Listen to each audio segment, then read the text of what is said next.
A very good evening to you. European leaders have set out their guidelines for 2 years of Brexit talks, with a warning the negotiations will be difficult and confrontational. In a softening of the tone, the European Council President said he's willing to hold trade talks before Brexit, but only if there is sufficient progress on the divorce negotiations. But buried in the draft text is another controversial clause which puts the future of Gibraltar at stake by handing Spain a veto over any deal. Our first report comes from our diplomatic editor, Dominic Waghorn, from the EU leaders' meeting in Malta. The man whose negotiations with David Cameron failed to avert the Brexit vote, with a plan on negotiating its consequences. EU Council President Donald Tusk sounding like he's already playing hardball. Once and only once we have achieved sufficient progress on the withdrawal, can we discuss the framework for our future relationship. Starting parallel talks on all issues at the same time, as suggested by some in the UK, will not happen.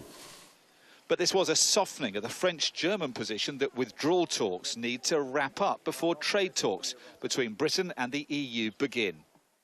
One priority in Tusk guidelines is agreeing reciprocal guarantees of EU and UK citizens. Another, making sure a non-member of the Union that doesn't live up to the same obligations as a member cannot have the same rights and enjoy the same benefits as a member. And there can be no cherry-picking. But also, in an apparent concession to the UK, the second phase of the negotiations can begin as soon as sufficient progress has been made in the first phase towards reaching a satisfactory agreement. So, what exactly does sufficient progress mean? I asked the Maltese Prime Minister and current rotating EU President, Joseph Muscat.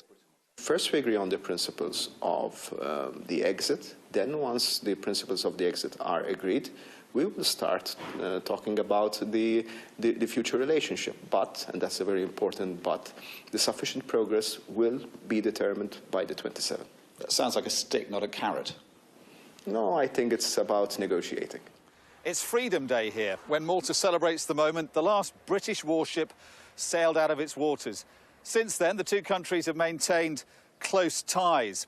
After this Brexit, with tortuous negotiations ahead, can Britain and the European Union do the same? On another rocky outcrop at the other end of the Mediterranean, Tusk guidelines are causing outrage. They appear to offer Spain a veto on the future of Gibraltar, reopening a diplomatic can of worms at the very outset of negotiations. Just one thorny issue among many likely to bedevil Brexit talks in the months and years ahead. Dominic Waghorn, Sky News in Malta.